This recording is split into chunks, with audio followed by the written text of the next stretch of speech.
Nous savons que pendant cette période de crise, nous devons faire preuve d'un maximum de résilience et d'agilité. Nous sommes une équipe de 10 collaborateurs totalement distribués, répartis entre la Martinique, la France hexagonale, la Suisse et Sainte-Lucie. Euh, Habituellement, nous télétravaillons, soit chez nous, dans des espaces de coworking, dans des cafés. Voilà, ce sont des lieux assez ouverts. Et là, aujourd'hui, depuis cette crise, nous travaillons uniquement de chez nous. En revanche, là, tous nos outils de collaboration restent les mêmes. Donc, ce sont essentiellement des outils de collaboration en ligne. Il y a une multitude de faisceaux envisageables pour la sortie de crise. Le champ des possibles est immense et aléatoire, tout comme qui aurait pu imaginer en début mars qu'après 4 semaines, la moitié de la population mondiale serait confinée.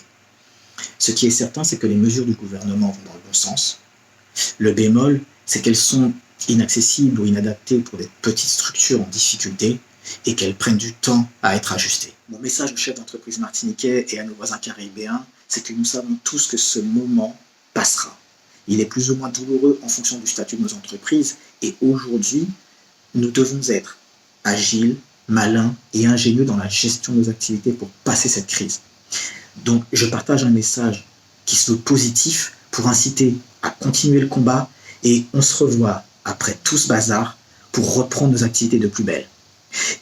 Il y a une citation qui prend tout son sens actuellement, c'est « Ce qui ne te tue pas te rend plus fort. What doesn't kill you make you stronger. » L'esprit gagnant, c'est CCI